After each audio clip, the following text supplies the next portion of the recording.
Hey everyone, I'm Sage Valentine and welcome to my channel of the same name. Right now I'm here to finish reviewing the second part of the following double episode special that aired tonight. Season 3, episode 5, entitled A Hostile Witness. Episode 5 was really crazy, and I told you guys that Kyle would die before Daisy. I knew it.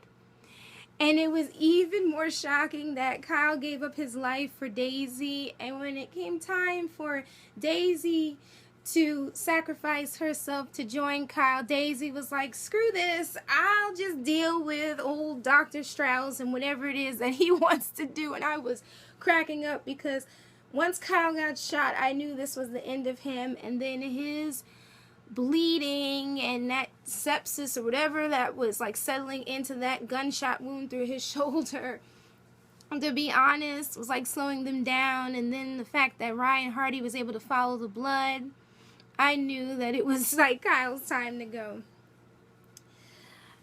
The crazy part was like watching that lawyer just discredit Ryan Hardy, thereby discrediting the FBI, because the lawyer basically brought out this email that supposedly Agent Carter had sent to someone else. I don't remember who he sent it to, but all I know was that that email basically showed how Carter really felt about Ryan. But it's just so quaint that this email just pops up out of nowhere when Carter clearly said that he made sure to cover everything up. So someone within the FBI was able to unearth this, especially after they said that it is very hard, and I think Reyes said it is very hard to fake an email like that. So then that makes me wonder, who is the mole in the FBI? Is it Tom? Is it Reyes? Is it the new chick that's like in the office and like that told Ryan and Max and Mike about the blue van with Daisy and Kyle in it? Like, who is this person? Speaking of that whole situation with the blue van, I don't believe Carrie Cook is dead. I think she's going to pop up in some way. If she teams up with Michael Ealy, if she just pops up at the end, that's just going to just completely like blow me away. And I hope that that happens. Like, I hope that we find out she wasn't even in the room and they just decided to take those FBI bodies and just burn them. Like she had escaped or something like that. But in actuality, I really wanted to see Sprague Graydon because I thought she did a great job in season 2, and I really wanted to see her during this season. Another crazy thing about this episode was when that girl Julianna realized that Mark was following her, and she like runs into her building and figures that she's safe, and Mark keeps pulling the door till like the seal breaks and he goes in. Then she gets in the elevator to go up, I guess, to her apartment, and like the whole time when I'm watching this, my mom is just like, don't get off on that floor. Don't get off on that floor. So she got off on the floor, and then she drops her keys. And it was pretty funny how Mark made it up those steps. And pretty reminiscent of season 2. If you didn't watch season 2, here's a quick run through of that season, or that particular scene. In the first episode of season 2, there's this like Broadway chick who like sees like Mark on the first floor and then comes up the steps to the elevator or through the elevator and then sees Luke standing up there waiting for her. And that whole scene in this episode reminded me of that. I was cracking up. Especially when Julianna dropped those keys. I was like, oh man. And it's pretty funny because the girl is like in the room, he has her all tied up, and he's got this iron on. He's talking about how much he loves ironing. I shouldn't even be surprised when it comes to Mark, because Mark is just insane, and that's the one thing I love about Mark. Mark is very entertaining, like Joe Carroll. He's on like a whole nother plane, and endearing in a serial killer kind of way.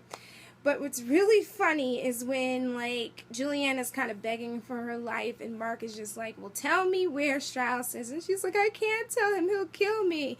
Mark was like, lady, are you slow? He was like, between me and him, he was like, you're pretty much dead already. He was like, but between me and him, like, what you tell me determines how fast you'll die.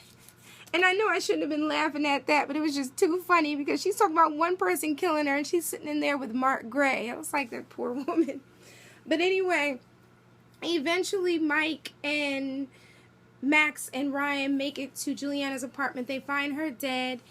And then they get a tip about this whole boatyard where Daisy and Strauss are, because Daisy obviously chose to live and she's running with Strauss. And then they all end up meeting up. And just as Daisy and Strauss are about to be taken down, Mark starts shooting because he thinks he's a sharpshooter now. So he starts shooting. Everybody's scattering. But even before Mark starts shooting, Strauss tells him, I have students everywhere. You all will die if I go back to prison. Now, that freaked me out about this episode. I said, what the hell is he talking about? I said, is he about to deploy some people? Is he talking about Michael Ealy? Something here. But anyway, Mark starts shooting. Everybody splits up. Ryan goes after Mark, leaving Max and Mike. I was so mad with Mike when Mike left Max all alone by herself to grab Strauss. And I think, no, Mike left Max so that he could go grab Mark, and Max had Strauss all handcuffed. Daisy came around and she basically like knocked the hell out of Max with a 2x4 and just kept pounding her and hitting her and hitting her. Then Mike shoots Mark, who then fires back, and then finally Mike catches up with him. And just as Mike is about to just kill Mark, which I really don't want him to kill Mark, Ryan Hardy comes out of nowhere and is telling him, like, you know what, you just can't kill him yet. If he dies, then his suffering will be over and you'll still be alive, which is understandable, but this gives Mark enough time to like jump over the banister, which I thought he was going to do, and just jump in the water. And as they fire into the water, it obviously doesn't hit Mark. We don't see the bubbles popping up, but that doesn't mean that Mark is not still alive. So Max is in the hospital because of like her injuries.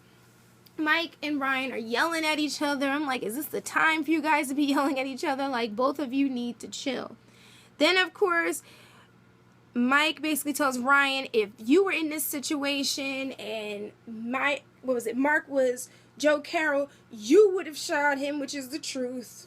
The truth hurts, unfortunately. And then here comes Miss Gwen out of nowhere talking to Max, who's okay, and she has this concussion.